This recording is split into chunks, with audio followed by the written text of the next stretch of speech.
Some actors possess range, but Gal Gadot possesses an aura. She has so much of it that the actual plot often feels like an afterthought. She isn't an actress, she is a visual statement.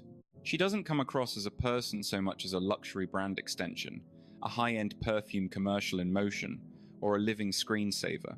She represents what would happen if a mannequin came to life, took one drama class, and was immediately cast as the greatest female superhero ever.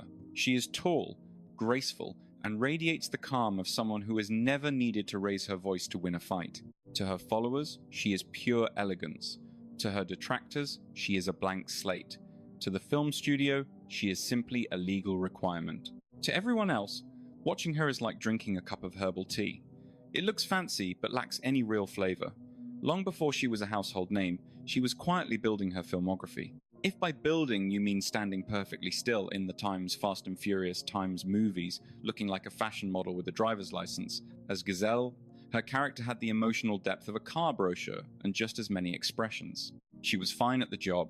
She could handle a pistol, ride a bike, and flirt with Han like it was a tactical maneuver, but her emotions stayed completely neutral. Her line delivery sat somewhere between a meditation app and a digital assistant, which actually worked for a series that cares more about cool cars than clever dialogue. When she spoke, it wasn't really a performance, it was more of a polite suggestion. Her emotions just sort of drifted by like smoke from a tire burnout. Yet, she fit that world. No acting was required, she just had to glide into the shot with a smirk, say something sounding vaguely international, and let the pyrotechnics do the heavy lifting. Then came Time's Wonder Woman Times in 2017. This was her big break. Her cameo as Diana in Time's Batman v Superman Times was short, just long enough to look fierce, while the music went wild. But Time's Wonder Woman Times was the real crowning moment.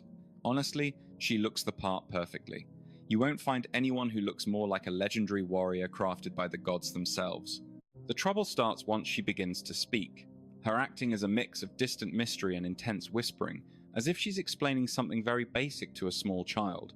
"I believe in love," she proclaims in the middle of the Great War, sounding like a walking, talking motivational poster. You can tell she's being sincere, but it's the kind of sincerity you get from someone reading cue cards. The accent is heavy, the delivery is flat, and her range fluctuates between mildly worried and slightly more worried. Critics raved about her screen presence, which is just code for saying she's very good at standing there. She's a professional at standing with purpose and walking with gravity. She gazes into the distance like she's waiting for the horizon to tell her a secret. She delivers lines about love saving the world, as if she's rehearsed them in front of a mirror 1,000 times. Then Time's Justice League Times arrived, marking the start of her leading lady era. This brought a fresh challenge, trying to emote while surrounded by moody heroes and a very expensive digital mustache removal. As the Amazonian princess, she was regal and focused, constantly repeating things about needing to stick together. It sounded like she was reading the ingredients on a box of granola. Her voice stayed calm and never changed pace. Whether she was planning a battle or mourning humanity, she sounded like she was at a day spa. But everything leads to that one call. That single moment that became the most unintentionally famous line in the entire cinematic universe. Superman just came back from the grave and is throwing Batman around like a folding chair. In the middle of this life or death brawl, she shouts no with the urgency of someone finding out their takeout is 5 minutes late. It isn't a scream or a desperate cry, it's just a light dusting of disapproval.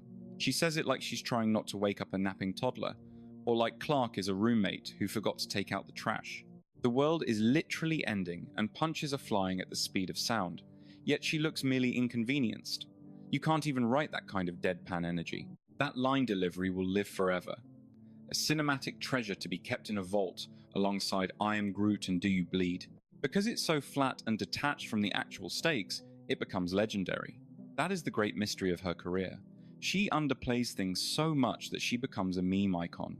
Critics might call it stiff, and directors might call it understated. But in a movie that doesn't know if it's a masterpiece or a corporate apology, she remains completely unfazed.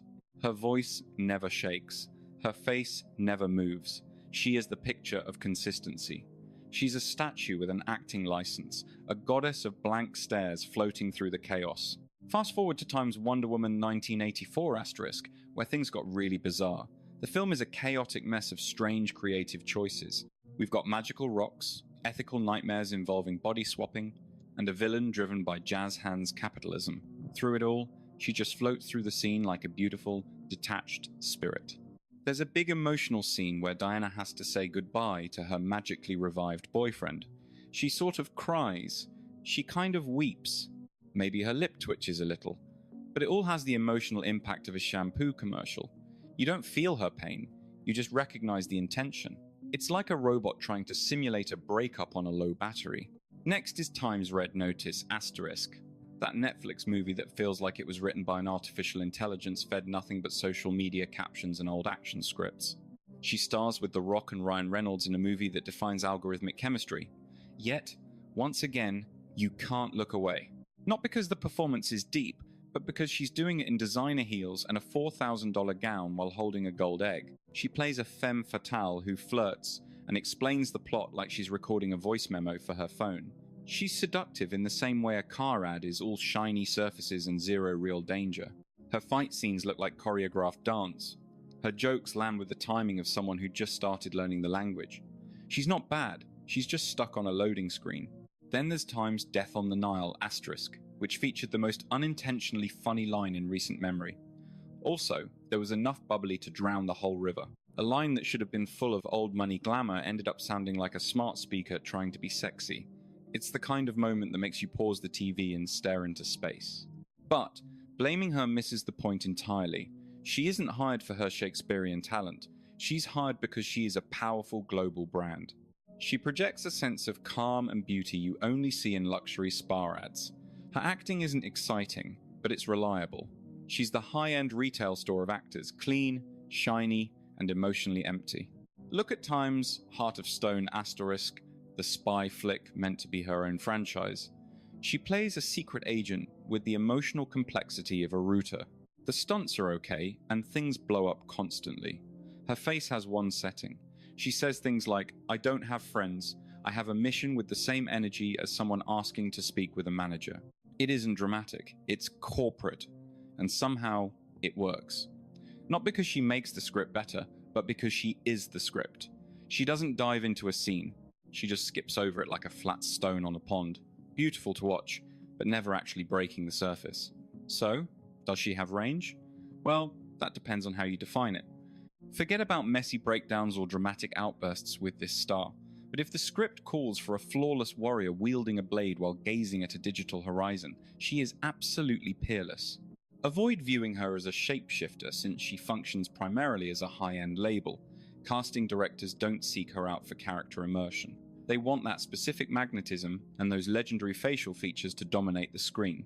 Instead of feigning divinity, she simply confirms her status as a deity. Honestly, this icon thrives without needing an extensive emotional toolkit. Her facial features are so magnetic that fans find deep subtext in her silence. Her work focuses on pure presence rather than versatility. Think of her as the ambient chill hop of the Hollywood scene. She stays composed and trendy while the narrative unfolds in her orbit. Reviewers might claim her style is rigid, but I consider it a stroke of marketing genius. She doesn't plan to transform, she's simply proving that Amazonian warriors can rock luxury couture.